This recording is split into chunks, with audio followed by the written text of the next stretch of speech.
Je suis choyée aujourd'hui entre odeur de barbecue coréen, rythme K-pop et la foule qui est enthousiaste.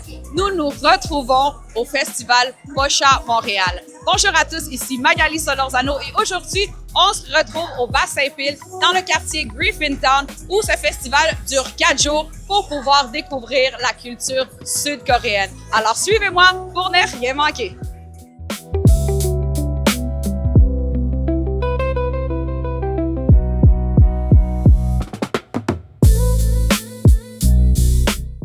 Explique-moi un peu KFM, c'est quoi que ça fait exactement? Donc, KFM, ça veut dire K-Fandom Montréal. On est une organisation à but non lucratif. En fait, notre but, c'est de rassembler les fans de K-pop à Montréal, aux alentours. On organise tout au long de l'année toutes sortes d'événements, des marchés comme ça auxquels on participe, mais aussi des événements un petit peu plus casual dans des cafés pour que les gens puissent venir se rencontrer. On fait des soirées cinéma, on fait des activités de danse, toutes sortes de choses qui sont en lien avec la K-pop pour donner une opportunité aux fans de se rencontrer, de se faire des amis, puis juste d'avoir des occasions de se voir finalement. Donc, s'il y a un organisme qui regroupe les fan clubs, ça veut dire que c'est quelque chose d'extrêmement populaire. Est-ce que tu peux m'expliquer la popularité et comment ça se fait que c'est aussi populaire? Oui, bien la K-pop, vraiment, ça s'est beaucoup démocratisé. Il y a eu une bonne vague en 2020-2021 pendant la pandémie. Je pense que les gens se sont tournés beaucoup sur Internet, sur les cultures qui sont peut-être pas nécessairement aussi accessibles autrement. Puis, tu sais, on appelle ça un peu un rabbit hole. Là. Tu vois une vidéo d'un groupe, tu fais « Ah, ils sont beaux, ils sont cool, c'est bon ça! » Puis là, tu continues un peu dans la foulée.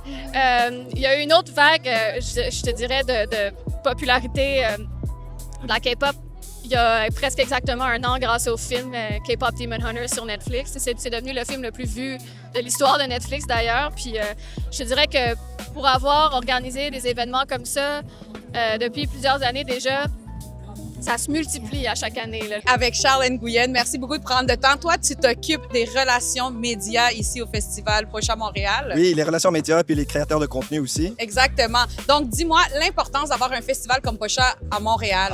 On amène la modernité de la culture coréenne ici à Montréal. C'est en partie le street food de coréen, mais aussi il y a le côté culturel. Donc, il y a les spectacles de K-pop et les concours de K-pop et tout. Oui, puis il ne faut pas oublier aussi qu'il y a des beaux kiosques, des artistes, des artisans coréens aussi qui offrent toutes sortes de gammes là, de produits. Très intéressant. Oui, ouais. Dites-moi comment vous faites le choix de ces artisans-là, en fait? On les met tous dans une chambre, puis après ça, ils se battent. Non. La manière qu'on les sélectionne, c'est vraiment par un processus de sélection. On n'engage pas n'importe qui. Il faut que les gens qui représentent la culture coréenne, donc pas d'appropriation, et en même temps qui ont une bonne qualité dans tous les produits. Parle-nous un peu de l'histoire du restaurant Common. Ma mère, elle a juste voulu prouver sa capacité cuisine, en cuisine, en faisant du poulet frit coréen, vu qu'il n'y avait pas à Montréal. Donc elle a voulu, on va dire, la propager dans le Montréal.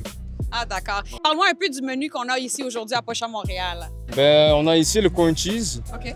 Qui est très populaire, j'imagine. Oui, il est très populaire, il est très bon. Ouais. Ensuite? Le japchae, ça c'est les nouilles à la patate douce. OK. On a le poulet frit ici sans eau. C'est le main menu de notre restaurant. On a le tteokgum, c'est des rice cakes avec de la sauce. Le tteokbokki, que tout le monde connaît, j'imagine. Et le japchae. C'est pareil. Il fait chaud, il fait beau, mais nous, comme des vrais fans, on est ici en train d'attendre que les groupes s'installent sur la scène pour les challenges de K-pop Music Dance. Donc, suivez-moi. Il fait chaud, mais on va y arriver.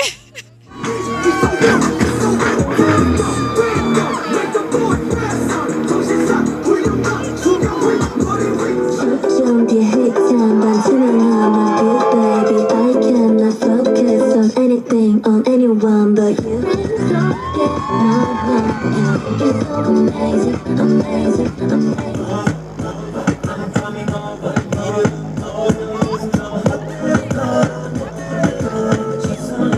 Nous sommes ici avec les juges qui ont choisi les gagnants de cette année de Pocha K-pop Challenge Dance. Dites-moi qu'est-ce qui a été le plus difficile aujourd'hui pour être juge et pour prendre la décision du gagnant?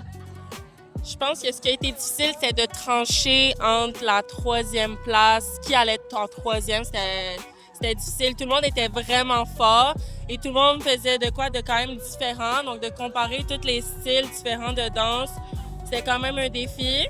Dites-moi, en tant que juge, vous cherchez quoi pour dire, OK, c'est lui qui va gagner la première position? C'est quoi que vous recherchez? Je pense qu'on cherche pour un groupe qui est tellement propre, mais aussi ajouter comme des performances aussi. C'était comme un bon mix de tout.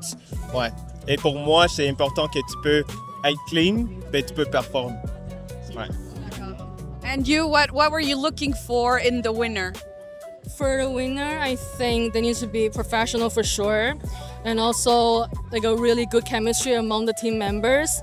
As a team, is the most important thing, and also the facial expression. It needs they need to show that they enjoy the stage, not just memorizing the moves. Et c'est tout pour moi. Donc, nous autres ici avec les grands gagnants de ce K-Pop Dance Challenge, les Balders, félicitations! Vous portez tous la médaille fièrement. Dites-moi, vous avez gagné combien justement? Aujourd'hui, on a gagné 2000 $. Oui, un scholarship pour Vision. On l'a reçu par Jamie. Oui. D'accord. Et dites-moi, ça fait combien de temps que le band existe?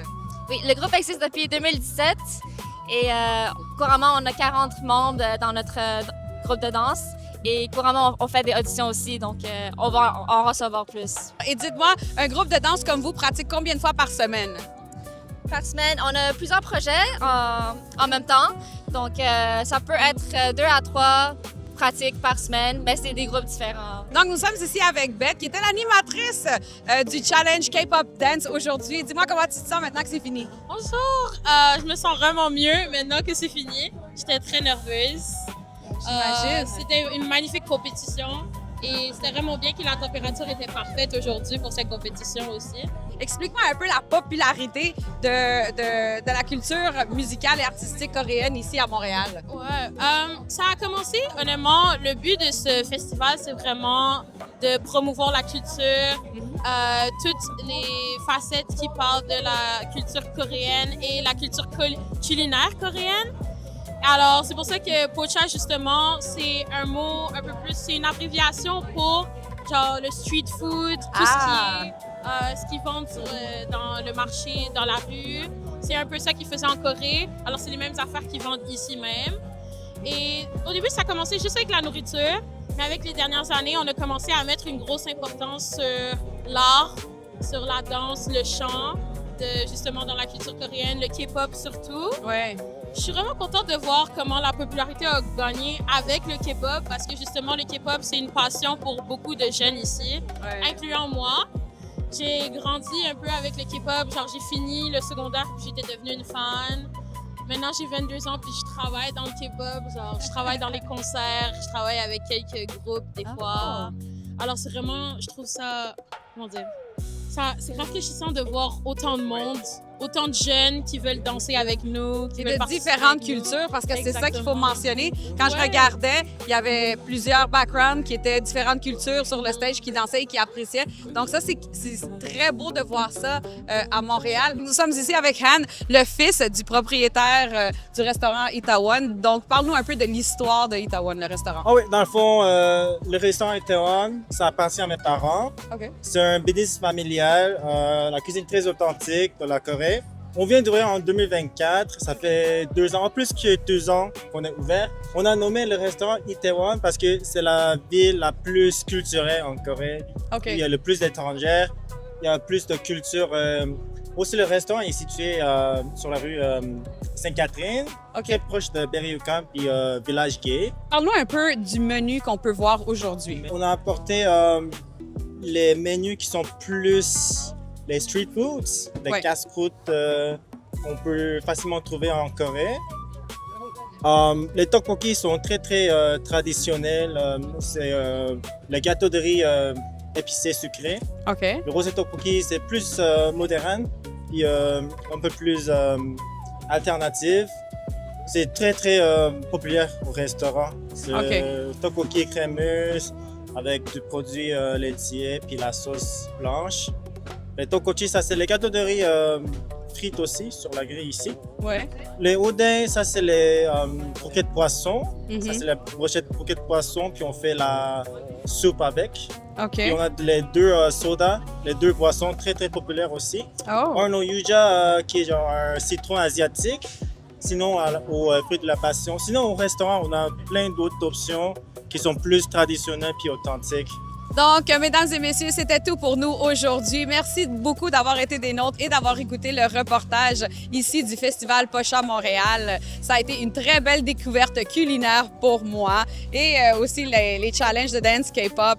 Très intéressant. Donc, l'année prochaine, n'hésitez pas à venir faire un tour ici et n'oubliez pas, pour avoir plus d'informations sur ce festival, vous pouvez aller au www.asiazi.com sous l'onglet Pocha MTL. N'oubliez pas de vous abonner à la chaîne de Natif TV pour plus de contenu et plus de reportages. Sur ça, je vous dis hasta la próxima. Oh, la saveur. Très bon. Tu vois?